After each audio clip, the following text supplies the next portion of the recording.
యుగానికి ఒక రాక్షసుడు ఉంటాడు. హిరణ్యకశిపుడు, హిరణ్యాక్షుడు, మరొకడు ఉంటాడు. ఈ యుగానికి మనకి నారా చంద్రబాబు నాయుడు ఉంటాడు. ఎంత మోసం అంటే ఇతను ఇట్లా ఒక పేజీ తిప్పాడు, దాని మీద 3 బొమ్మలు వేసాడు. నరేంద్ర మోడీ హానెస్ట్ ఫెలో కదా, బొమ్మ వేసాడు. ఇప్పుడు కాదు, అప్పుడు నాకు తెలుసు అప్పుడు వేశాడు.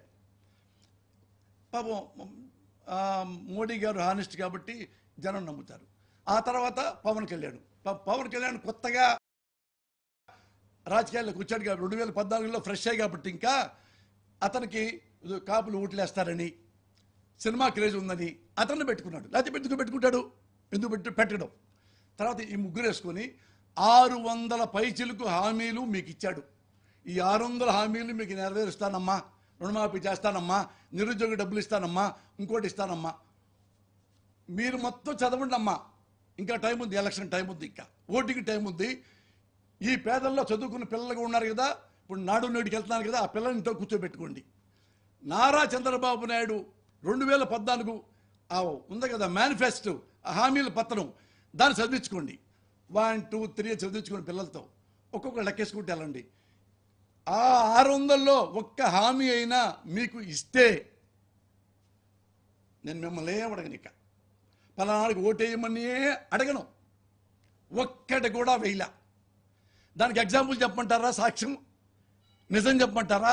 ఇప్పుడు అన్యాయంగా అడ్డదారుల్లో జగన్ని చంపలేకపోయాడు, ఎందుకైనా బెటర్ అని చెప్పి మళ్ళీ కొత్త హామీలతో వచ్చాడు.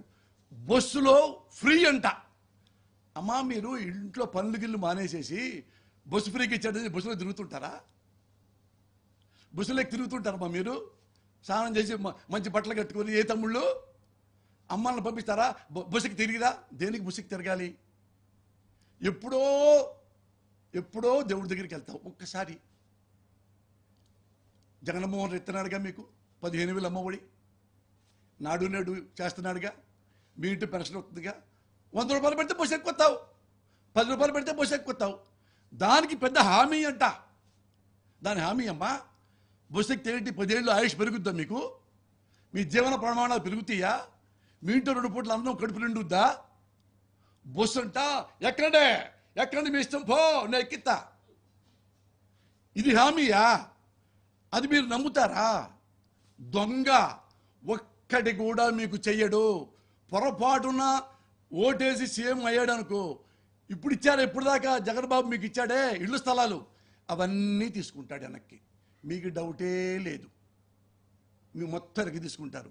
మీకు పెన్షన్ ఎలా, ఎందుకు ఇవ్వాలి అని మొత్తం లాగేసుకుంటాడు. నాడు నేడు మీ పిల్లలు, మా పిల్లలతో పాటు మీ పిల్లలు కూడా ఇంగ్లీష్ చదువుతారా? నా దేవాంశ ఇంగ్లీష్ చదువుతాడు, నా మనవడు. మీ పిల్లలు ఎందుకు ఇంగ్లీష్ చదవాలి? తేడా ఉండద్దు అన్నాడు కదా. ఎస్సీలో పుట్టాలు ఎవరు కోరుకుంటారు అంటే, ఎస్సీలు అంటారు మాదిగ సోదరులు, మాలాళ్ళు, మాదిగాళ్ళు. ఈ కులంలో పుట్టాలని ఎవరు కోరుకుంటారా? మా కమ్మ లాంటి పెద్ద కులంలో పుట్టాలని కోరుకుంటారు. కానీ అని వాగిన దుర్మార్గుడు మీకు న్యాయం చేస్తాడా? మీకు బుసెక్కిస్తాడా?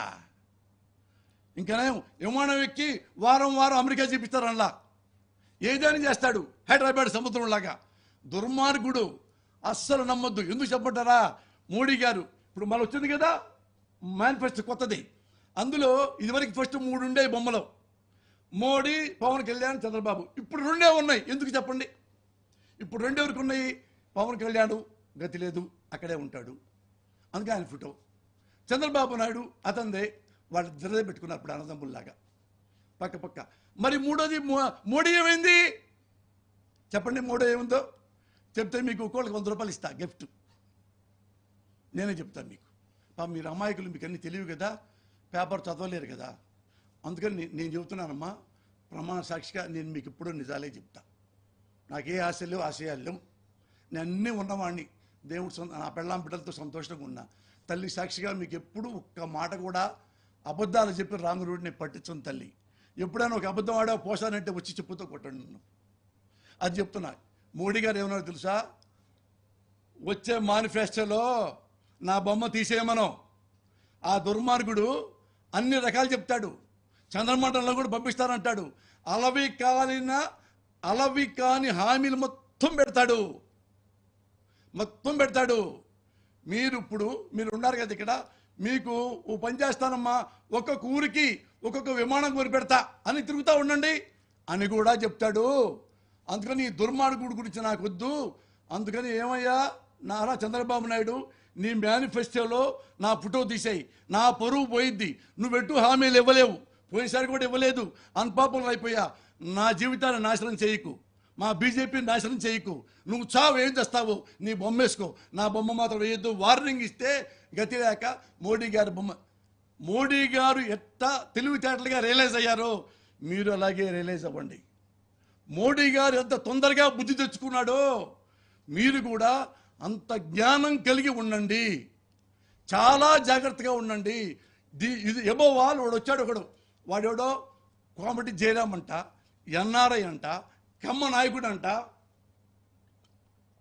వాడు టీవీలో ఏమన్నాడు తెలుసా అమ్మా, ఈ పేదాళ్ళు ఎదవలు వాడికే ఓటేస్తారు, వాళ్ళని డబ్బులతో కొనాలి పేదోళ్ళని. ఒక 5 ఇళ్ళని 2 లక్షలు 3 లక్షలు వాళ్ళ మొఖాన్ని కొట్టేస్తే మనకే ఓట్లేస్తారు. అంటే వాడికి ఎంత చీప్ ఒపీనియన్ అమ్మా పేదల పట్ల. ఈ పేదలకి నీతి లేదా, ఈ పేదలకి నిజాయితీ లేదా? నాడు నేడు ఇన్ని పథకాలు పొంది జగన్ గారు ఇస్తుంటే ఇన్ని పథకాలు పొందిన తర్వాత కూడా చంద్రబాబుకు ఓటేయాలా? లంచం ఇస్తాడా? అమ్మా వాడు ఎప్పుడన్నా మీరు కనపడితే వాడిని చెప్పుతో కొట్టండి అమ్మా. మా పేదాళ్ళను కొంటావురా రాస్కెల్ అనండి అమ్మా.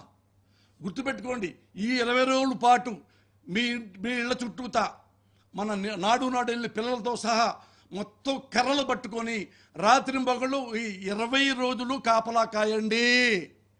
ఎవడటకుండా వచ్చి డబ్బుల మూట తీసుకొస్తే కర్రలతో ఉతికి పారేసి చొక్కాలు పట్టుకొని పోలీస్ స్టేషన్లకు అప్పచెప్పండి. ఏ ఒక్కరిని కూడా రానివ్వకండి. ఎన్ఆర్ఐ అనేవాడిని రానివ్వకండి.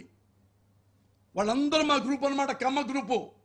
ఒక్కొక్కడు వాళ్ళు ఏంటంటే పేదవాళ్ళు అంటే ఎస్సీలన్నా ఎస్టీలన్నా బీసీలన్నా వాళ్ళకి చీప్ అనమాట. వీళ్ళు పేదవాళ్ళకి పుట్టారా? మన ఇంటి ముందు రావడానికి కూడా అడుగుతున్నారు వీళ్ళకి, పేదవాళ్ళకి అంత చీప్ ఒపీనియన్ మా గ్రూపులో కొంతమందికి, మా కమ్మాళ్ళలో కొంతమందికి, అందరు కాదు పాపం, చాలామంది మంచి కమ్మాస్ కూడా ఉన్నారు ఈ రాజకీయాల్లో ముఖ్యంగా. అయితే వాడు అమెరికాలో ఉండి డజన్ల మంది 1000 కోట్లు తీసుకురావటం ఏంటి?